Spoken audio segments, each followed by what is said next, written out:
Top quality और consistent performance के लिए सिर्फ सिल्वर पंप नाम याद रखना।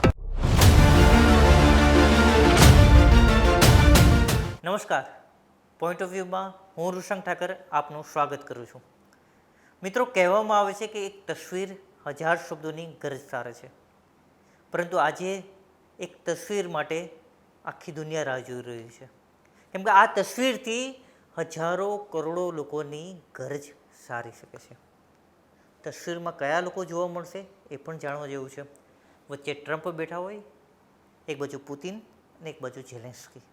એટલે કે ટ્રમ્પ રશિયા અને યુક્રેનનું યુદ્ધ અટકાવવા માટે પુતિન અને ઝેલેન્સ્કીના હાથ મિલાવો એ તસવીરની વાત કરી રહ્યો છું. ઘણા બધા લોકોને આશા જાગી હતી. હમણાં જે ઘટનાક્રમ જોવા મળ્યો, પુતિન અલાસ્કામાં જઈને ટ્રમ્પને મળ્યા, બીજી તરફ ઝેલેન્સ્કી અને યુરોપિયન નેતાઓ વોશિંગ્ટનમાં જઈને ટ્રમ્પને મળ્યા. આ બધા ઘટનાક્રમની અંદર મારે ભારતની વાત કરવી છે, આપણા દેશની વાત કરવી છે, એટલે તમને પણ ખ્યાલ આવે કે આપણું ભારત આ પિક્ચરમાં ક્યાં છે. વાત તસવીરની જ છે, તો આ તસવીરની પાછળની કહાણીને જણાવશું. વાત એમ છે કે ટ્રમ્પે ભારત પર ટેરિફ લગાવ્યા. એના માટે બહાનું પણ આપ્યું કે ભારત રશિયા પાસેથી ક્રૂડ ઓઇલ ખરીદે છે, એટલા માટે રશિયાને ભારત તરફથી રૂપિયા મળે છે ને એ રૂપિયાથી રશિયા યુક્રેનની અંદર યુદ્ધ લડી રહ્યું છે. સાવ વાહિયાત વાત છે, કારણ કે ભારત જ નહીં પરંતુ ચીન પણ રશિયા પાસેથી ક્રૂડ ઓઇલ ખરીદે છે ને તે રશિયા કંઈ મફતમાં ચીનને ક્રૂડ ઓઇલ આપતું નથી. ચીન એના માટે ભરપૂર રૂપિયા આપે છે. એ જ રીતે અમેરિકા અને યુરોપના દેશો પણ રશિયાને નેચરલ ગેસ, ક્રૂડ ઓઇલ, ખાતર, સ્પેશિયલ એલિમેન્ટ્સ આ બધા માટે રૂપિયા ચૂકવે છે ને એ બધા રૂપિયાથી જ યુદ્ધ લડાઈ રહ્યું છે. એટલે વાત એમ છે કે ફંડિંગ માત્ર ને માત્ર ભારત આપે છે આ યુદ્ધ કરવા માટે, એ વાત સાવ વાહિયાત છે. આમ છતાં સવાલ એ થાય કે ટ્રમ્પે શા માટે ભારતને ટાર્ગેટ કર્યું.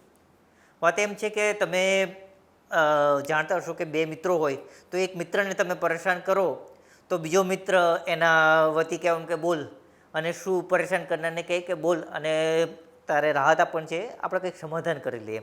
વાત એમ જ છે. પુતિન ભારતના મિત્ર છે.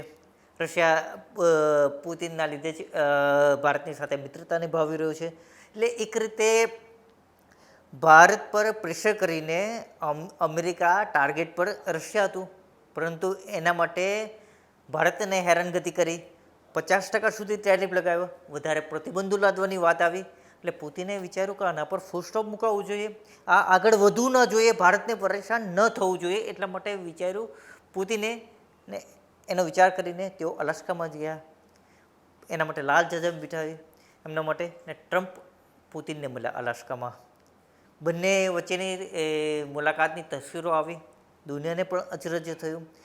એમ પડદા પર કેમેરા સામે તો એમ જોવા લાગ્યું કે બંને વચ્ચે બહુ જ દોસ્તી છે, જાણે બહુ જ જૂના મિત્રો વર્ષો પછી મળતા હોય ને એ રીતની સ્થિતિ હતી. પરંતુ આ તસવીરોની પાછળની કહાની પણ જાણવા જેવી છે. ટ્રમ્પનો એકમાત્ર ઈરાદો તમે જુઓ તો યુદ્ધો અટકાવવાનો જ છે, ને એ યુદ્ધો અટકાવવા કેમ માગે છે તો એક તસવીર માટે. આ તસવીરમાં તેમના હાથની અંદર નોબેલ શાંતિ પુરસ્કાર હોય, બધો જ ખેલ એનો છે.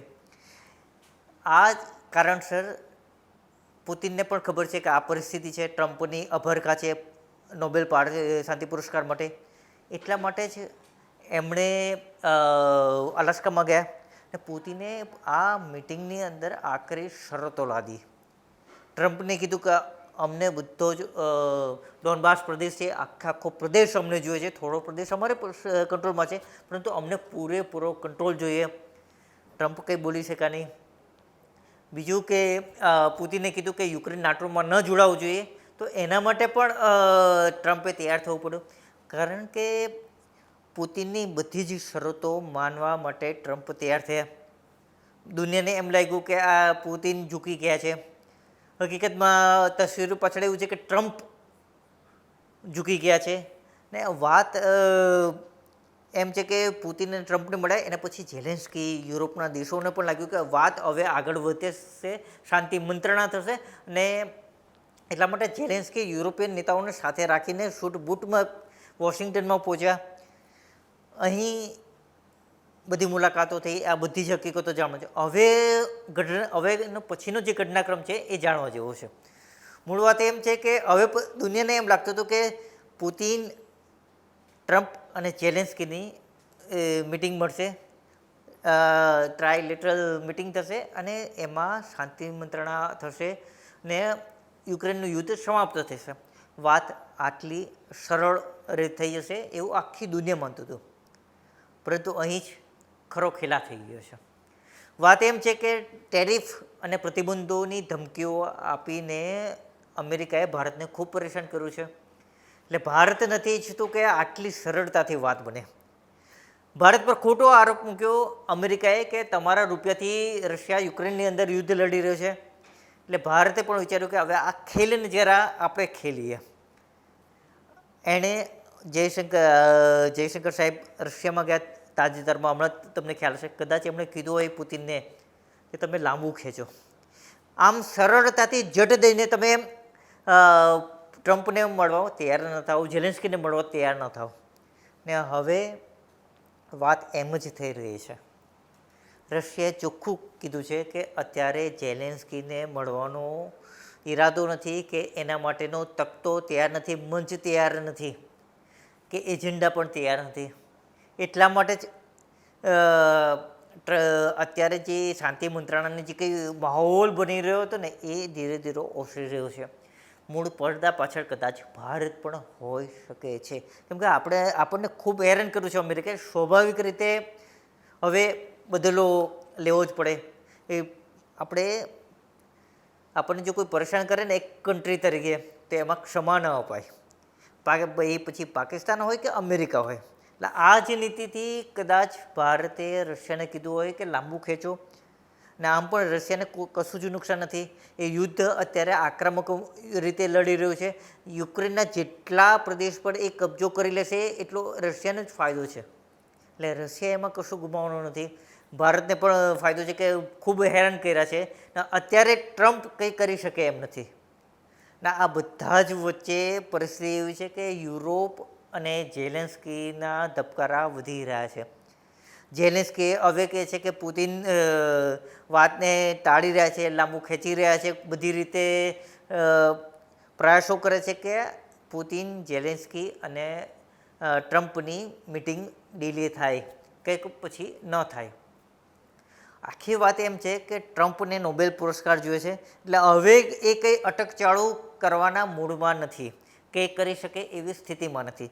બીજી બાજુ જો યુરોપની વાત કરીએ ને, તો યુરોપ અત્યાર સુધી ઈચ્છતું હતું કે યુક્રેનની સુરક્ષાની જવાબદારી અમેરિકા સંભાળી લે, પરંતુ અમેરિકા એના માટે તૈયાર નથી. અમેરિકા ઈચ્છે છે કે યુક્રેનની સુરક્ષાની જવાબદારી યુરોપ સંભાળે. યુરોપ પણ એકમત નથી. યુરોપમાંથી ફ્રાન્સ સહિત કેટલાક દેશો તૈયાર થયા છે કે એના સૈનિકોને યુક્રેનમાં મોકલવા.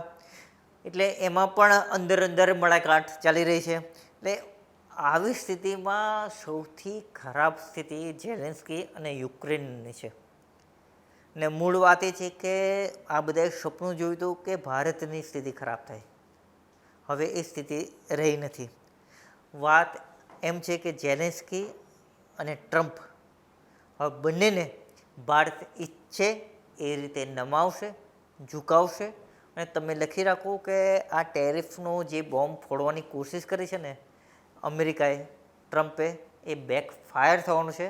એ અલ્ટિમેટલી તો એણે ટેરિફ પાછા લેવા પડશે અને ભારતની તમામ શરતોને સ્વીકારવા માટે તૈયાર થવું પડશે. આ દિવસો બહુ દૂર નથી, કદાચ એના માટે થોડાક મહિનાઓ લાગી શકે છે, કદાચ વધારે લાગી શકે છે, પરંતુ એ દિવસો આવશે જ. લખી રાખો, ભારત ઝૂકશે નહીં.